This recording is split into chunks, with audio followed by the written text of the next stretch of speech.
Good morning. I wanted to talk today about 5 things to do after a breakup. Um, what inspired me to do this video was a conversation that I was having with one of my friends, and I was talking in particular in hindsight about 5 years ago. I was telling her that I wish I had someone to break down to me the do's and don'ts of what you do after a breakup. And these 5 things I'm about to tell you today is the things that I just automatically just was telling my best friend. If I had to give anyone any advice, there are like more than 5 things. I mean, clearly, there's more than 5 things that we need to do in order to get back on track, in order to heal, in order to hold ourselves accountable on our part of making either an unconscious bad decision or a consciously bad decision. Either way, everything in life is a lesson.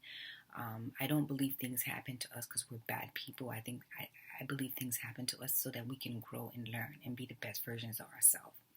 So the first thing I would advise anyone after a breakup, it doesn't matter if you are a male or a female, you have to own how you feel. Whatever it is that you're feeling.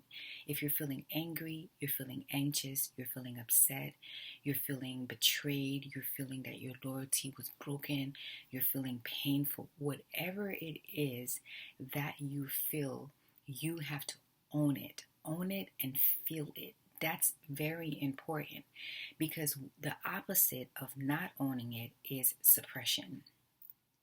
I talk about suppression a lot because I've done suppressions for decades, unconsciously suppressing how I feel and not realizing that I was lashing out at my colleagues, my friends, my family members, lashing out to the people in my life. Even, have you ever went to a restaurant or a drive-through or somewhere to eat and you saw a customer being super rude or you saw someone having road rage? I know this is going to sound like a stretch, and I know some may say, well, what does that have to do with anything? Most of the time when you are observing people being rude in a drive-through, I just saw a video the other day of a man throwing food at the cashier through the drive-through. I've observed people spit on people. I've observed people crash their cars on other people, shoot people birdies, and things like that. And I know doesn't sound like it has to do with the tips I'm giving you, but this is an example of suppression. Most of these people that have road rage are upset. They're not upset that their order was wrong. They're not upset that the cashier had an attitude. It has nothing to do with the person is driving through too slow or the food was served too early or too fast or whatever it is. It has to do with suppression. Happy people, heal people, people that are whole, people that are emotionally stable, don't walk around having road rage. They don't walk around spitting on strangers. They don't walk around mistreating waiters and waitresses and healthcare workers and talking down to people. You know what that results of? This whole bad attitude of how people treat essential workers is suppression. This is why I talk about suppression a lot. When people are acting out, it has nothing to do with the current so-called circumstances in front of them. It has to do with something they have not dealt with at their home and in their personal life. So this is why the first tip is to own what you feel. If you do not own what you feel in a controlled, healthy way where you're home, you can scream and yell, cuss him and her out, not to them in their face. You can talk out loud in your house by yourself. You can get in your car and you can scream. There are places that are dedicated that you can go and break things. I forgot the name of these places, but in every city you live in, there's places that you can call up and go and pay so you can go and let out your emotions. This is important because if you don't do that, you're going to lash out. You're going to be grumpy, moody. Sometimes your hormones are off, right? So it's important that you own what you feel. Do not suppress your feelings. The second thing is get professional help. For those of you who work in a corporate environment, you work a 9 to 5, and you're provided health care, there's no excuse, and you pay for your insurance. All you have to do is call up and tell them what is the problem. You just went through a breakup. You're looking for a psychologist, therapist, life coach, whoever, and they will give you the 5 closest people to your zip code, and you get to pick which one that you want to speak to. And I would recommend you interview people, because psychiatrists, life coaches, therapists are like relationships. You have to make sure that your core values are the same. You have to make sure the zhuzh is there, that the chemistry is there, professional chemistry is there. The reason why a life coach, a therapist, and a psychologist is important. I don't recommend a faith-based therapist, and I'll explain later. I don't recommend like going to a church and getting therapy there, and I will explain later why. But the reason why a psychologist and a life coach and therapist is important, and of course you want them to be faith-based, but I don't recommend them being from your church, is that it's someone that doesn't know you. They don't know you, they don't know your ex, and they're a professional. This is what they do for a living. They are going to be able to observe behavior from you that you can observe.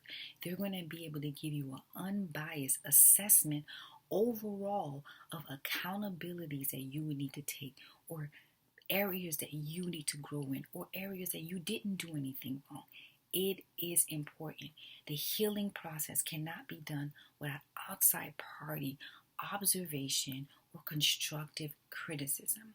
The reason why I don't recommend getting help from a church, this is my opinion. I have found most churches and most faith-based places, they base everything on prayer. Say this 3 times, go this 3 times, they lay hands on you, and all that stuff works. You guys know I love me some Jesus. I am spiritually grounded. I grew up First Baptist, and then I went to Pentecostal. I'm a PK. My dad is a pastor. I believe in the Holy Spirit. I believe in laying hands. I believe in being healed. But child, when it comes to healing from trauma, when it comes to healing from a broken heart, prayer is great, but you need professional help. Having communion ain't gonna heal you. 5 people screaming and yelling and speaking in tongues is not gonna help. You need professional assessment, professional help. The third thing is you want to make sure that you stay off of your ex social media platforms. I understand it. I have been there.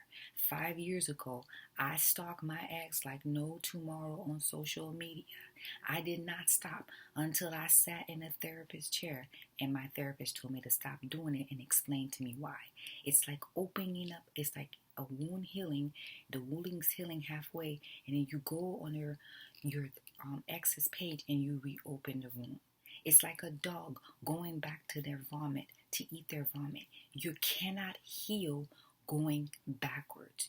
You cannot become the best version of yourself going backwards. It's disgusting for the thought of a dog eating their vomit. That's what you do every time you go on your ex's page and you stalk them. If somebody asks me right now what is going on with any of my exes, God as my witness above my head, I have no idea.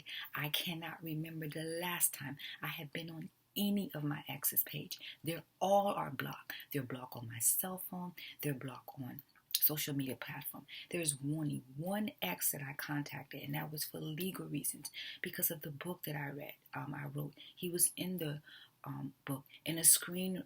My book possibly being turned into a movie. I had to contact him for legal purposes. Outside of that, I had to send him a text, put stuff in writing because of that. Outside of me contacting my ex because of a book that he was in and possibly my book being turned into a screenplay, I have not contacted any ex. I do not go on any of my ex's page. With all due respect, I'm not trying to be rude, but I really don't care what's going on in your life. You are in my past. I don't have any hate or malice towards you. You were part of a journey that I went on, and I thank every ex because every ex taught me a lesson, and it allowed me to be the best version of myself. So when you are on a path of healing, you can't heal. Keep going back, turning your head backwards. You're stalling the healing process. You got to keep starting over and over again. It's hard. I know. You want to see what's going on. You want to see what he's doing. You want to see what she's doing. Stop it. Block them. Block them. If you can't handle it for a week or two, have a best friend change your password to your social media and have them know the password and not give it to you. So you can practice. It's addictive. It's a bad habit. It has to stop or you're not going to be healed. The fourth thing is you have to have an accountability partner. I tell you that accountability partner thing is so important because 5 years ago when I was acting crazy like a freaking lunatic, my best friend called me. She said, listen, I love you, but bitch, I'm sorry, y'all, but this is what she said, okay? She's like, bitch, you need to take 7 days off.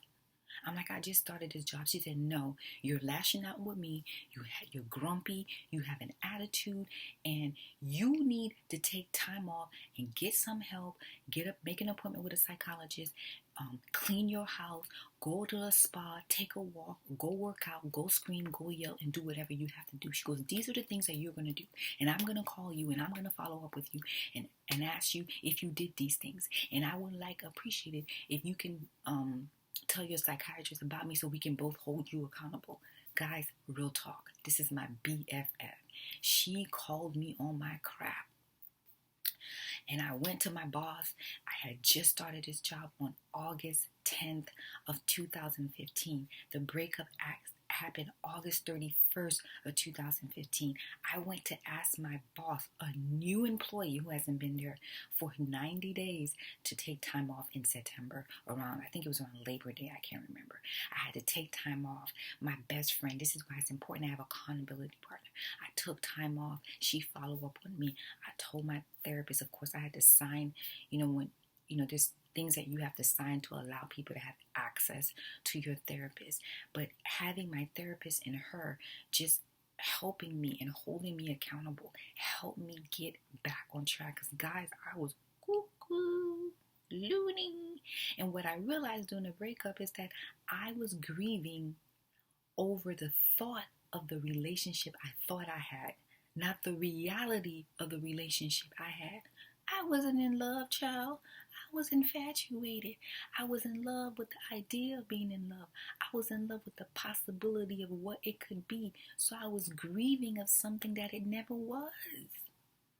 And I would have never known that if I didn't take the time to heal. So the last step is put God first. Period. Put him back in the driver's seat. And let me tell you why I say put him back in the driver's seat. Especially women. I'm not going to talk about men. I'm going to talk about women. Our intuition, our third eye, that still voice, our gut is so much sensitive than men. I saw red flags in that relationship 5 years ago. I ignore the red flags. Literally, I felt God put on my spirit to break up with this man early on. And I was like, no, I want to make it work. I want to make it work. I'm like, I can make it work. He was coming to church with me. I'm like, it's going to work. It's going to work. Let me tell you something about God. He going to whisper in your ear. He going to tap you on the shoulder. And he going to send confirmation to someone else. And when you don't listen, he going to take your behind out that relationship. And that's what God did. I didn't want to do it. So he made sure I didn't have a choice but to be out of that relationship. And that's why I say put God back in the driver's seat. Because when you have God in the driver's seat and you're sitting in the passenger seat, God is dictating the terms and conditions of your life. He is in control of everything that you do. When you put God first in your life, there's no way that you're going to be disappointed in your life. So that's why I put 5 step. Actually, the 5th step is actually the most important step. It's important that you put God first and put Him back in the driver's seat. Spend time with Him every day. Build your intimacy with God. Have a dialogue with God. And the whole point of having dialogue with God is not a continuous dialogue. You want to get to a point where you are still and you're actually listening and waiting for God's response. So have a dialogue with Him, but also sit still to hear what He has to say. And that's where meditation, prayer comes from, reading the Word, having devotionals. That is what that's all about. So these 5 steps helped me 5 years ago. It helped me tremendously. And I wanted to share these 5 steps with you, and hopefully it can help you. And thank you guys. Have a nice day.